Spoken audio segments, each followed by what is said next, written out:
Sa ngalan ng Ama at ng Anak at ng Espiritu Santo.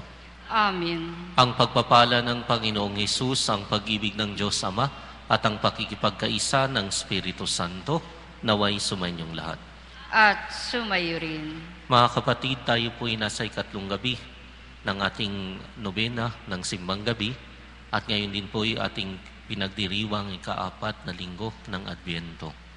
Mulat po sa ating pagkukulang sa harap ng ating Panginoong Hesus Nazareno, halina't magbalik loob ngayon at humingi ng kapatawaran.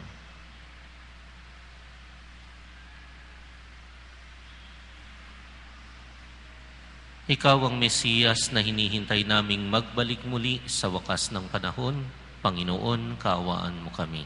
Panginoon, kaawaan mo kami. Ika'y anak ng Diyos at anak ni Maria, Kristo, kaawaan mo kami. Kristo, kaawaan mo kami. Ikaw ang namamagitan sa amin sa kanan ng Diyos Ama. Panginoon, kaawaan mo kami. Panginoon, kaawaan mo kami. Kaawaan tayo ng makapangyarihang Diyos. Patawarin sa ating mga kasalanan at patnubayan sa buhay na walang hanggan. Amen.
sa pamamagitan niya kasama ng Espiritu Santo, magpasawalang hanggan.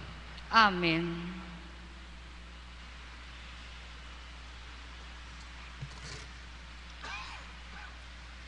Pagbasa mula sa ikalawang aklat ni Samuel.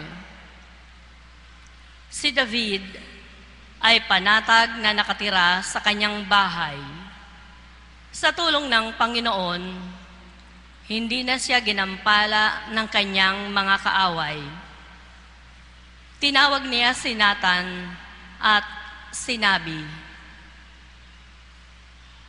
"Nakikita mong nakatira ako sa tahanang sedro, ngunit ang kaba ng tipan ay sa tolda lamang." Sumagot si Nathan, "Isagawa mo ang iyong iniisip, sapagkat ang Panginoon ay sumasa iyo." Ngunit ng gabing iyon ay sinabi ng Panginoon kay Nathan, "Ganito ang sabihin mo kay David, ipagtatayo mo ba ako ng tahanan? Inalis kita sa pagpapastol ng tupa upang gawing pinuno ng bayang Israel. Kasama mo ako saan mang dako, at lahat mong mga kaaway ay aking nilipol. Gagawin kong dakila ang iyong pangalan, tulad ng mga dakilang tao sa daigdig. Bibigyan ko ang Israel ng kanyang lupa at doon ko patitirahin. Wala nang gagambala sa kanila roon. Wala nang aalipin sa kanila tulad noong una. Buhat nang maglagay ako ng hukom nila. Magiging payapa ka sapagkat wala nang gagambala sa iyo. Bukod dito, akong Panginoon ay nagsasabi sa iyo, patatatagin ko ang iyong sambahayan. Pagkamatay mo, isa sa iyong mga anak ang ipapalit ko sa iyo. Patatatagin ko ang kanyang kaharian. Kikilanlin ko siyang anak, at ako namay magiging ama niya. Magiging matatag ang iyong sambahayan. Ang iyong kahari ay hindi mawawaglit sa aking paningin, at mananatili ang iyong trono."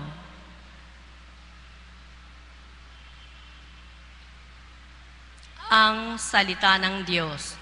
Salamat sa Diyos.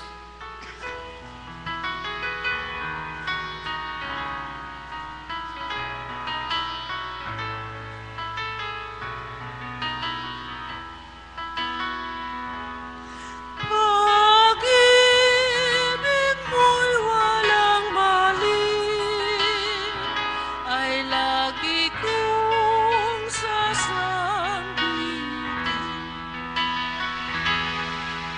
Pag-ibig mo'y walang mali, ay lagi kong sasambihin. Pag-ibig mo, poon, na di nagmamaliw, ang sa tuwi-tuwinay aking aawitin. Ang katapatan mo'y laging sasambitin, yaong pag-ibig mo'y walang katapusan. Sintatag ng langit ang iyong katapatan.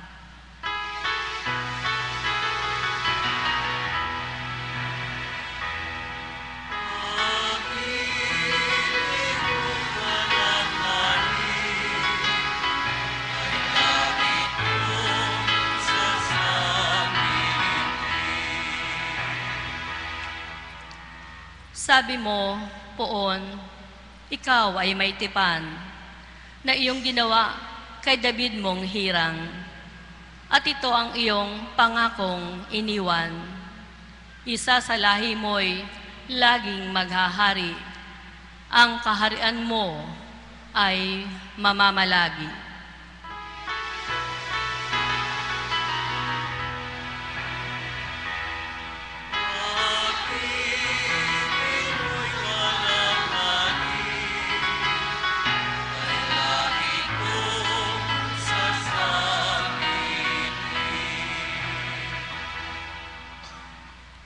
Ako'y tatawaging Ama niya at Diyos, tagapagsanggalang niya't manunubos.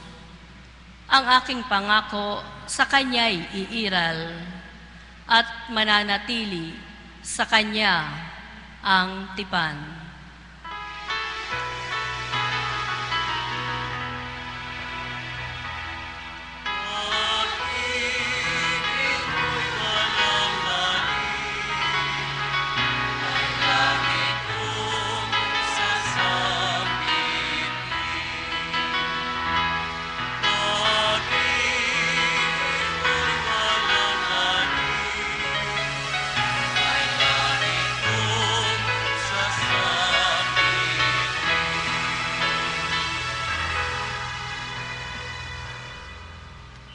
Pagbasa mula sa sulat ni Apostol San Pablo sa mga taga-Roma.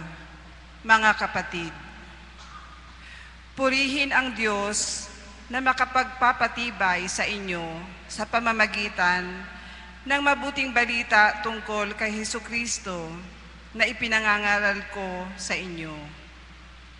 Ang mabuting balitang iyan ay isang hiwaga na nalihim sa loob ng mahabang panahon at sa utos ng walang hanggang Diyos ay nahayag ngayon sa mga hintil upang sila'y manalig at tumalima kay Kristo.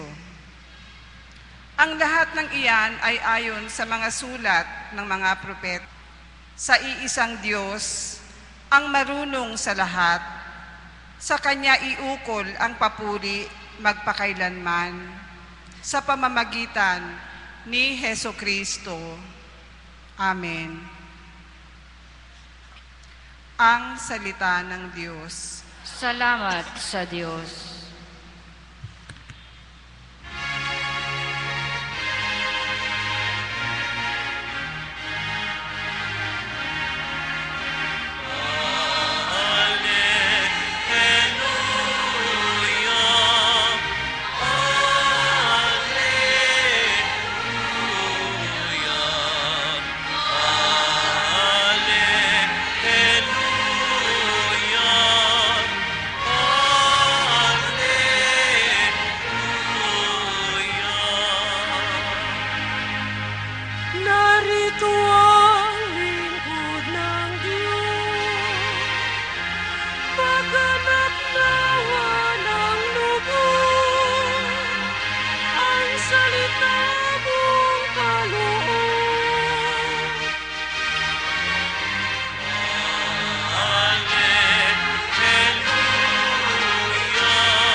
Sumainyo ang Panginoon.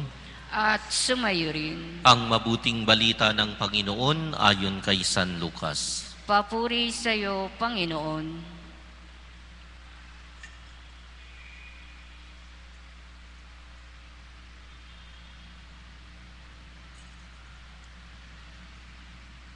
Nang panahong iyon, ang anghel Gabriel ay sinugo ng Diyos sa Nazaret, Galilea, sa isang dalaga na ang pangalan ay Maria. Siya'y nakatakdang ikasal kay Jose, isang lalaki buhat sa lipi ni Haring David. Paglapit ng anghel sa kinaroroonan ng dalaga, binati niya ito. Matuwa ka, ikaw ay kalugod-lugod sa Diyos, wika niya. Sumasa iyo ang Panginoon. Nagulumihanan si Maria sa gayong pangungusap at inisip niyang mabuti kung ano ang kahulugan niyon.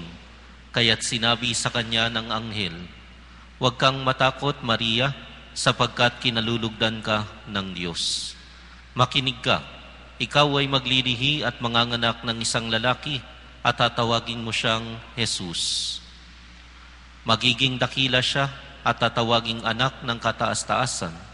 Ibibigay sa kanya ng Panginoong Diyos ang trono ng kanyang amang si David. Maghahari siya sa angkan ni Jacob magpakailanman at ang kanyang paghahari ay walang hanggan." "Paanong mangyayari ito, gayong ako'y dalaga?" tanong ni Maria. Sumagot ang anghel, "Bababa sa iyo ang Espiritu Santo at lililiman ka ng kapangyarihan ng kataas-taasan, kaya't banalang papanganak mo at tatawaging anak ng Diyos. Natatandaan mo ba ang iyong kamag-anak na si Elizabeth? Alam ng lahat na siya'y baog, ngunit naglihi siya sa kabila ng kanyang katandaan. At ngayon 6 na buwan na ng kanyang pagdadalang tao, sapagkat walang hindi mapangyayari ang Diyos." Sumagot si Maria, "Ako'y alipin ng Panginoon, mangyari sa akin ang iyong sinabi." At nilisan siya ng anghel. Ang mabuting balita ng ating kaligtasan. Pinupuri ka namin, Panginoong Hesukristo.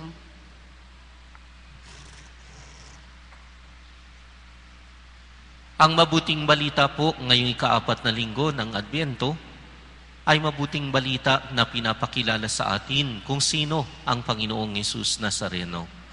Pinapakilala sa atin ang Panginoong Hesus Nazareno, una, bilang anak ng Diyos at wala siyang ibang ama kundi ang Diyos. Pangalawa, bilang nabuo o nagdalang tao ang mahal na Birheng Maria sa Panginoong Hesus Nazareno dahil sa kapangyarihan ng Espiritu Santo. At pangatlo, atin pong babalingan ang mahal na Inang Birhen bilang siyang pinakaunang nakinig at tumalima sa pagbabalita na ito. Una sa lahat, walang ibang ama ang Panginoong Hesus Nazareno kundi ang Diyos. Ito pong punto na ito na sinabi ng anghel sa mahal na Birheng Maria ay pinakamahalaga na pagbabalita tungkol sa pagkakatawang tao ng anak ng Diyos. Ito pong pagbabalita ng Anghel Gabriel sa mahal na Birheng Maria ay tungkol sa pagsilang ng manunubos. At ang lahat ng ito na pagsilang ng manunubos ay napakapamilyar sa sino mang Hudyo ng panahon ng pagsilang ng Panginoon. Kaya nga po si Maria, bilang isang deboto na Hudyo, alam din niya na isisilang ang tagapagligtas at alam niya na may kailangang isang dalaga o isang babae na magiging ina ng tagapagligtas. Subalit ang tanong ng posibilidad ang pumasok sa kanya noong magbalita ang anghel. Paano siyang maglilihi gayong wala siyang asawa? At sinagot yung tanong ng posibilidad ng tugon ng paggawa ng posibilidad mula sa kapangyarihan ng Diyos. Sinabi ng anghel, maglilihi ka hindi dahil sa kilos ng tao, maglilihi ka dahil sa kilos ng Diyos. At mapapansin mo ang iyong pinsan na si Elizabeth, isang matanda na, baog, subalit nagdalang tao rin. Ang dating imposible, ginawang posible ng Diyos. Kaya nga maya-maya sinabi ng anghel, walang imposible para sa Diyos na makapangyarihan. At dito po nabatid ni Maria na ang pagsilang pala sa manunubos ay pagkuha ng Diyos sa kanya bilang kabilang sa plano ng pagtubos. Dito nabatid ni Maria na mayroon siyang partisipasyon sa plano ng pagliligtas. At ang partisipasyon niya ay magdalang tao sa tinatawag na anak ng Diyos. Kaya nga po dito makikita natin, pinapahayag sa pamamagitan ng Ebanghelyo ayon kay San Lucas, walang ibang ama ang Panginoong Hesus Nazareno, kundi ang Ama na Diyos na nasa langit.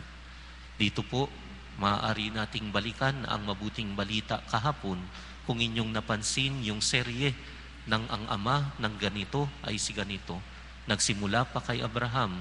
Si Abraham ang ama ni Isaac, si Isaac ang ama ni Jacob, at tuloy-tuloy na hanggang sa umabot kay Jose at kay Maria, pero nabago yung formula. Hindi sinabing ama ni Jesus si Jose, bagkus sinabing si Jose ay napangasawa ni Maria at sa kay Maria isinilang si Jesus. Ang formula ng ama ni ganito si ganito ay nabago pagdating sa Panginoong Jesus Nazareno, sapagkat kahit kahapon ang buod, ang tunay na ama ni Jesus ay walang iba kundi ang Diyos Ama na nasa langit. Paano ito ginanap ng Diyos? Dito naman makikita natin ang kapangyarihan ng Espiritu Santo bilang siyang puwersa, bilang siyang kapangyarihan sa likod ng pagkakatawang tao ng anak. At ito po ay may pagbalik doon sa ginawang pinakaunang paglikha ng Diyos sa pinakaunang tao. Kung maalala ninyo, si Adan, paano ba nilikha ng Diyos si Adan?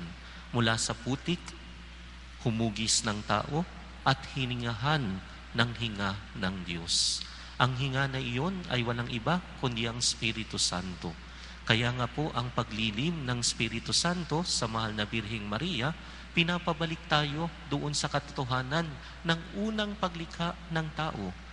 At kaya nga po ang mensaheng pangalawa sa atin, tunay na ang Ama ni Jesus ay walang iba kundi ang Diyos. Subalit sa pagkakatawang tao ni Jesus, may pagbabago rin sa katotohanan ng pagiging tao. Ibig sabihin nito, may bagong paglikha ng pagiging tao dahil sa Kanya.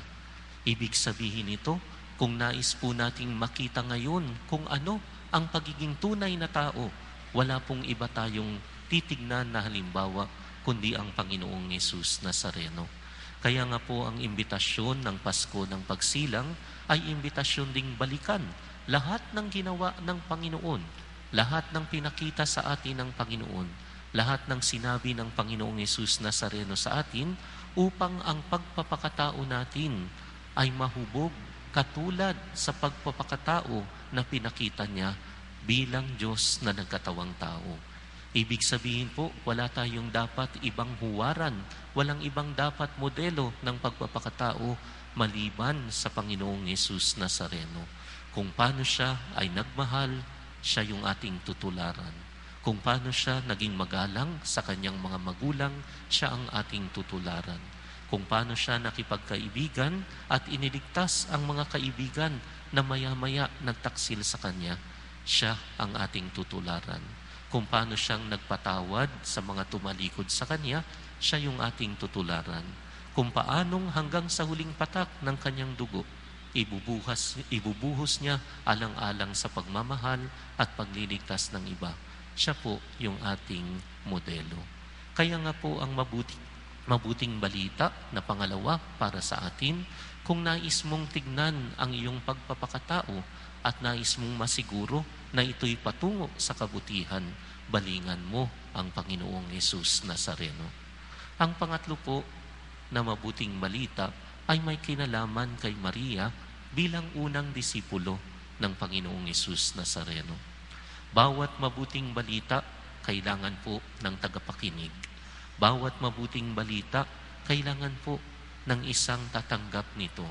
Mabuting balita ang mabuting balita sapagkat ito ay iniintensyon ng Diyos para sa isang tagapakinig o para sa mga tao na makikinabang sa mabuting balita na ito.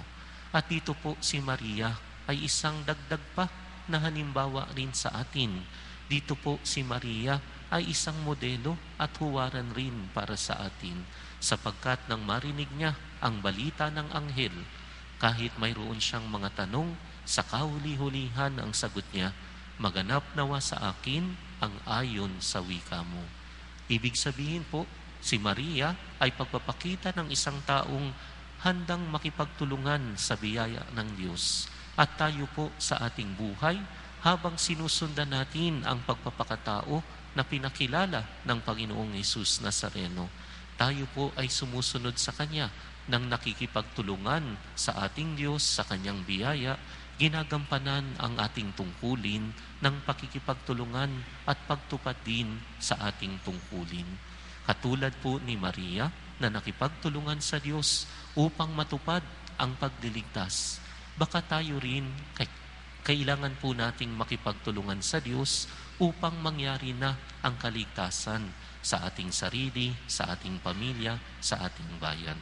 Baka po tayo ay nagsisimbang gabi kasi meron tayong espesyal na kahilingan. Gusto nating makumpleto yung 9 na gabi ng pagpupuyat o pagising ng maagang maaga dahil mayroon tayong kahilingan. Alalahanin mo na katulad ni Maria tayo dapat. Ibig sabihin, habang nagdadasal ka sa iyong intensyon, gampanan mo rin naman ang iyong tungkulin. Kung nais mong magkaroon ng mabuting kabuhayan ang iyong pamilya, baka kailangan ng marangal na pagbabanat ng buto. Kung nais mong makapasa sa pagsusulit na iyong pinagdarasal, baka kailangan mo rin gampanan ang masusi at responsableng pag-aaral. Kung nais mo ang pagkakasundo sa iyong pamilya o kabutihan at pag-unlad sa Pilipinas, baka dapat din nating gampanan bawat isa sa atin, sa ating pamilya o sa ating bansa, ang tungkulin natin, ang pananagutan natin. Halina mga kapatid, tanggapin po ang mabuting balita na araw na ito. Si Jesus, walang ibang ama, kundi ang Diyos Ama sa langit. Nalalang siya dahil sa kapangyarihan ng Espiritu Santo at binalita ang paglilihis sa Kanya sa mahal na Birheng Maria. Panahon din po natin ng pagtugon sa Diyos, pagkilala kay Jesus bilang anak ng Diyos, pakikipagtulungan sa Espiritu Santo upang matupad din sa buhay natin ang plano ng Diyos.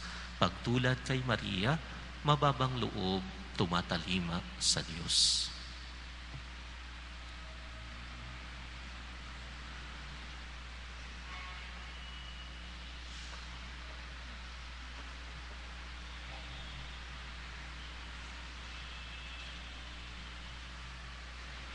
Taya po kay Yesu Kristo, iisang anak ng Diyos, Panginoon nating lahat, nagkatawang tao siya, dalang ng Espiritu Santo, pinanganak ni Santa Mariang Birhen, pinagpakasakit ni Poncio Pilato, ipinako sa krus na matay nilibing, nanaog sa kinaroroonan ng mga yumao, nang may 3 araw na buhay na maguli, umakyat sa langit, naduluklok sa kanan ng Diyos Amang makapangyarihan sa lahat.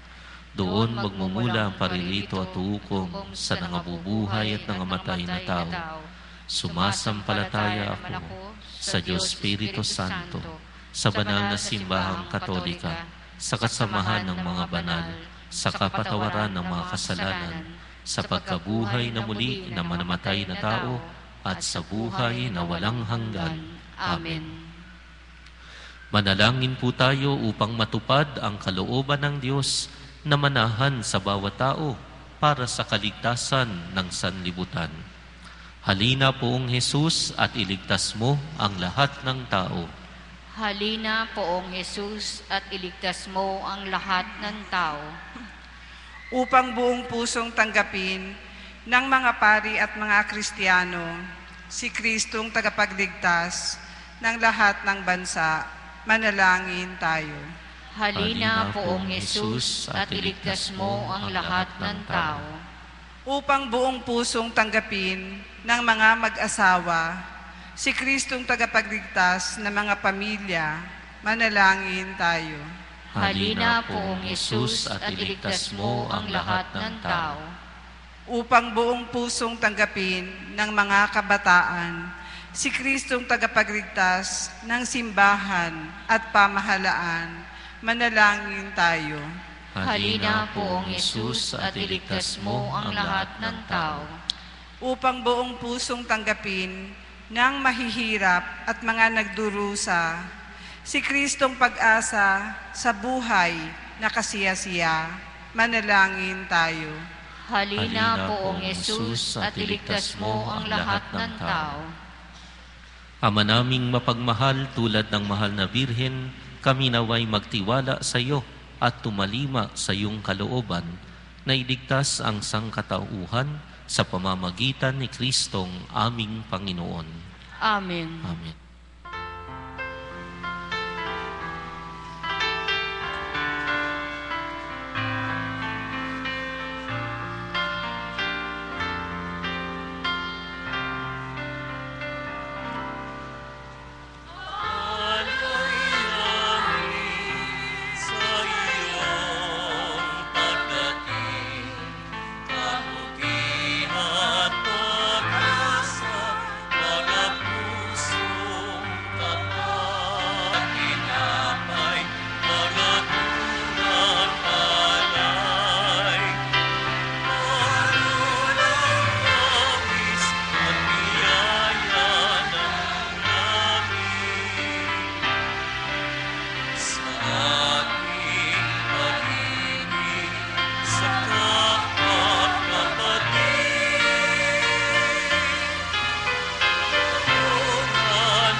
Manalangin po kayo mga kapatid upang ang ating paghahain ay kalugdan ng Diyos Amang mapagmahal sa ating lahat. Tanggapin nawa ng Panginoon itong paghahain sa iyong mga kamay, sa kapurihan niya at karangalan sa ating kapakinabangan at sa buong sambayanan niyang banal. Ama naming lumikha, ang mga alay naming nakahain sa iyong dambana ay pabanalin nawa ng paglukob ng Espiritu Santo na pumuspos sa sinapupunan ng mahal na Birheng Maria upang magdalang tao at magsilang sa iyong anak na siyang namamagitan magpasawalang hanggan. Amen. Sumainyo ang Panginoon. At sumayo rin. Itaas sa Diyos ang inyong puso at diwa. Itinaas na namin sa Panginoon. Pasalamatan po natin ang Panginoong ating Diyos. Marapat na siya ay pasalamatan. Ama naming mapagmahal at makapangyarihan, tunay ngang marapat na ikaw ay aming pasalamatan sa pamamagitan ni Kristo na aming Panginoon. Siya'y sinugo mo upang matupad ang iyong magandang balak para sa lahat. Hindi niya kinahiyang mamuhay ng mahirap upang mapakisamahan niya kaming tapat. Siya'y naging hindi na iba sa amin upang maitampok niya kami sa iyong piling. Sa kanyang lantarang muling pagdating, ang pakikisama niya ay puspusang magniningning at ang pangako niyang kapanapanabik ay inaasahan naming lubos na makakamit. Kaya po kaisa ng mga anghel at lahat ng mga banal na nagsisiawit ng papuri sa iyo nang walang humpay sa kalangitan, kami nagbubunyi sa iyong kadakilaan.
Ama naming banal, ikaw po ang bukal ng lahat ng kabanalan.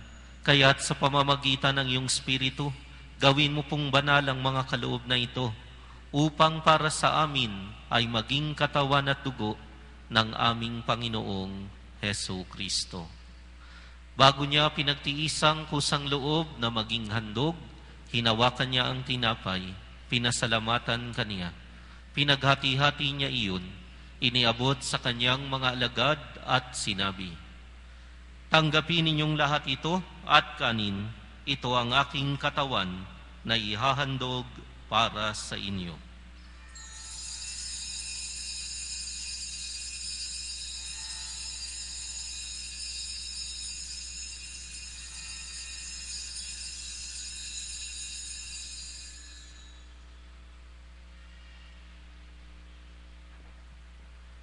Gayon din naman nang matapos ang hapunan, hinawakan niya ang kalis, muli kanyang pinasalamatan. Iniabot niya ang kalis sa kanyang mga alagad at sinabi, "Tanggapin ninyong lahat ito at inumin. Ito ang kalis ng aking dugo, ng bago at walang hanggang tipan. Ang aking dugo na ibubuhos para sa inyo at para sa lahat sa ikapagpapatawad ng mga kasalanan. Gawin ninyo ito sa pag-alala sa akin."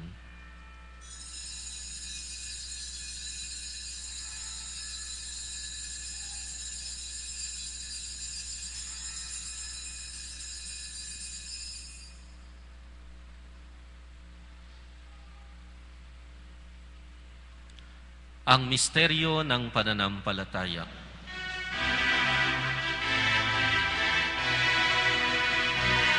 Sa krus mo at pagkabuhay, kami nagbubuhos ng buhay.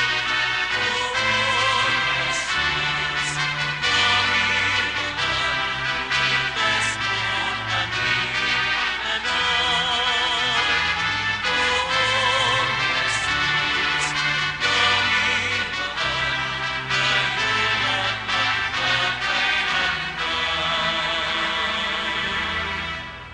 Ama, ginagawa po namin ngayon ang pag-aalala sa pagkamatay at muling pagkabuhay ng iyong anak.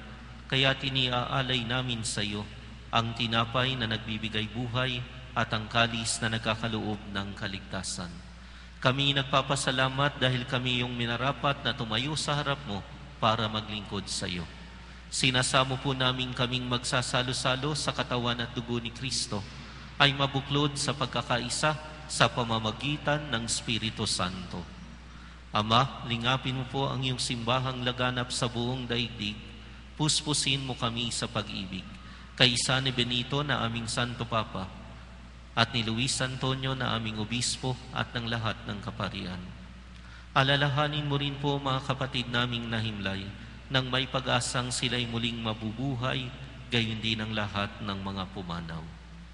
Kaawaan mo po sila at patuloyin sa iyong kaliwanagan. Kaawaan mo po at pagindapatin kaming lahat na makasalo sa iyong buhay na walang wakas, kaisa ng mahal na Birheng Maria na ina ng Diyos, kaisa ng mga apostol, ni San Jose at ng lahat ng mga banal na namuhay dito sa daigdig ng kalugod-lugod sa iyo. May pagdiwang nawa namin ang pagpupuri sa ikararangal mo sa pamamagitan ng iyong anak na aming Panginoong Heso Kristo. Sa pamamagitan ni Kristo, kasama niya at sa Kanya, ang lahat ng parangal at papuri ay sa iyo, Diyos Amang makapangyarihan, kasama ng Espiritu Santo, magpasawalang hanggan.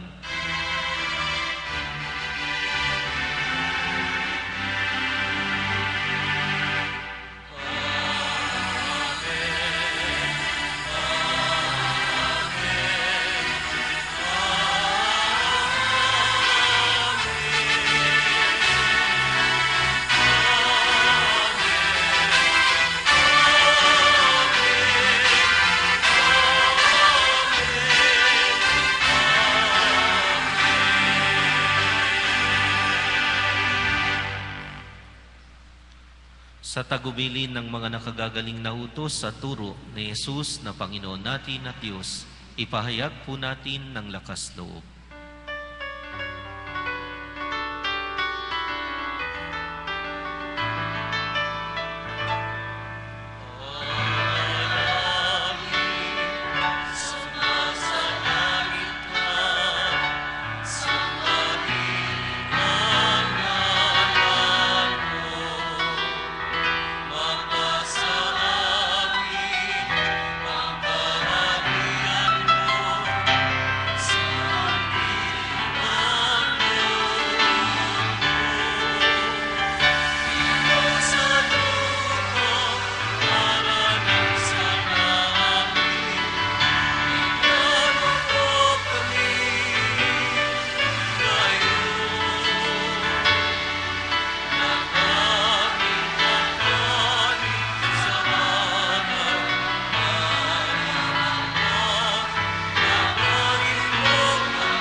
Hinihiling namin kami adya sa lahat ng masama pagkalooban ng kapayapaan araw-araw.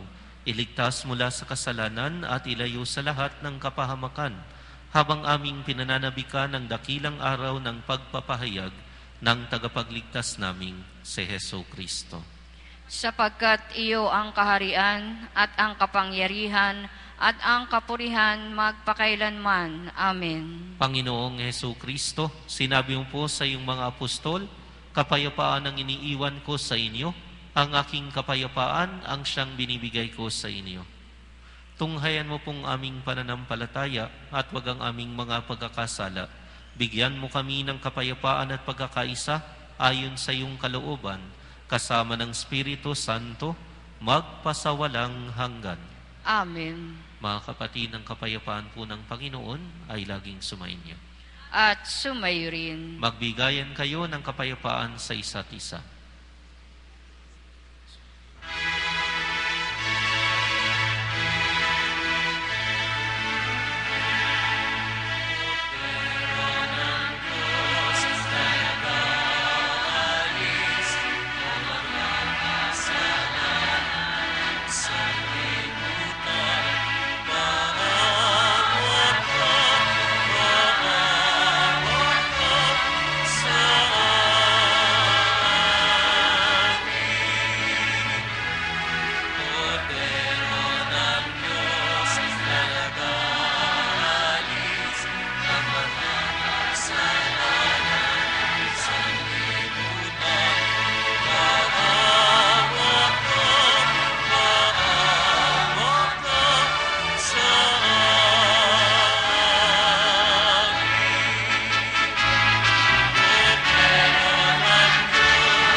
Ang kordero ng Diyos na nag-aalis ng mga kasalanan ng sanlibutan, mapalad ang inaanyayahan sa kanyang piging.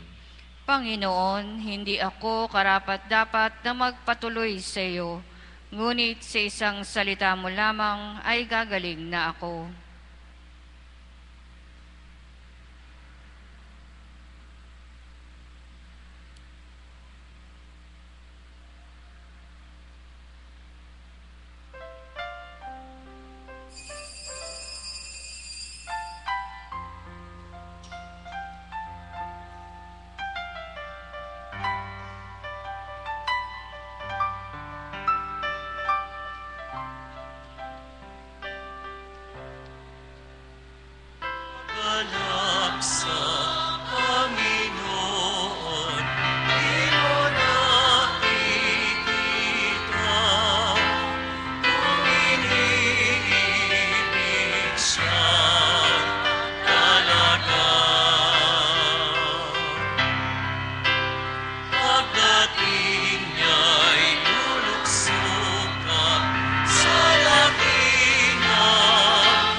dating niya'y lulukso ka sa laki ng tuwa.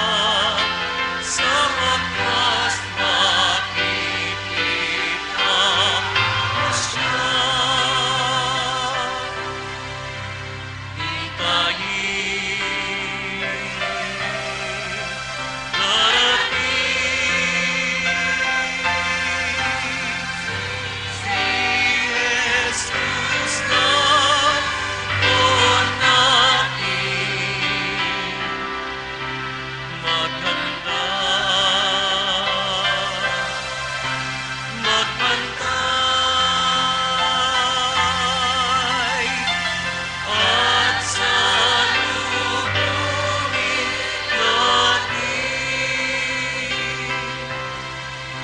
Sa paligid, tumingin ka, pagmasdan ang mukha ni Jesus sa taong kawawa. Pakinggan mo't tinig niya ang nagmamahal. Kalan mo'y puso maligaya.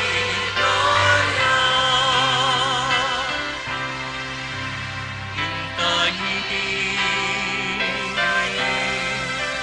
darating si Jesus na doon natin magkanta.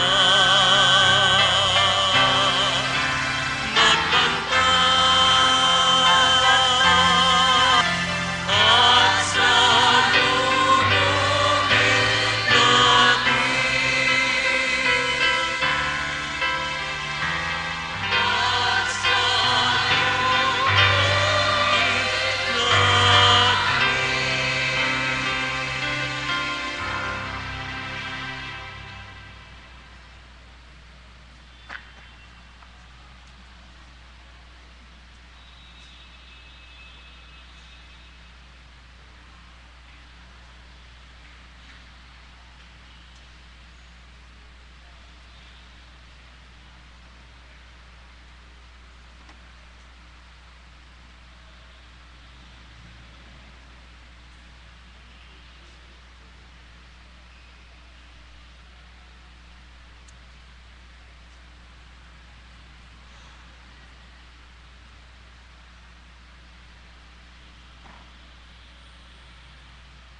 Manalangin po tayo. Ama naming mapagmahal, amin ang pinagsaluhan ng piging na nagbibigay buhay. Habang papalapit ang dakilang kapistahan ng Pasko, lalo nawa kaming makinabang ng may pananabik sa pagiging marapat sa pagdiriwang sa pagsilang ng anak mo, na siyang namamagitan magpasawalang hanggan. Amen.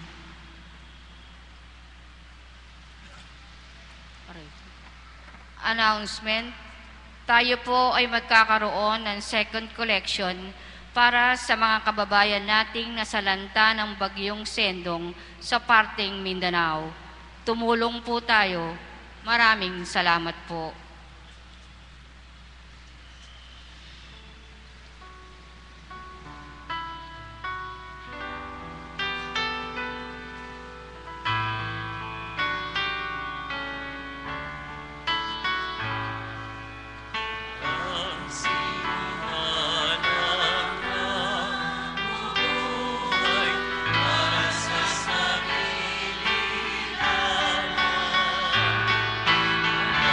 sa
Nagpapasalamat po kami sa Pastoral Youth Ministry na tumulong sa paghanda ng misa na ito.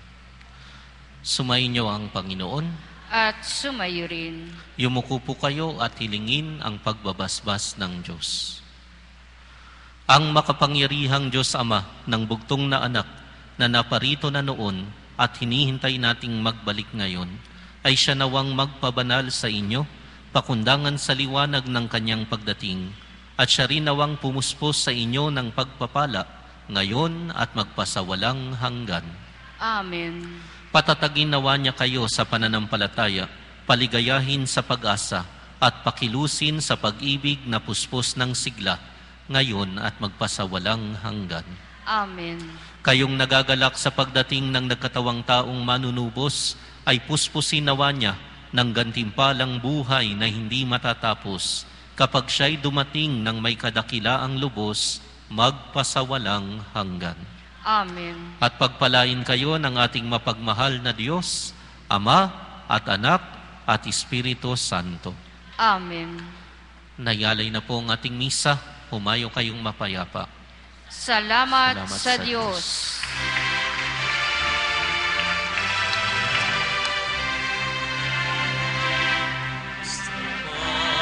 Jesus Nazareno, sinasamba ka namin. Inibig kong panangin, para mo ang aming buhay, pangligtasan. Kristo Padre Jesus Nazareno, iligtas mo kami sa kasalanan. Pinangalatay sa kisalasan. Kristo Padre Jesus Nazareno, iniwalaan ka namin. Padre Jesus Nazareno, iniwalaan Nazareno, iniwalaan ka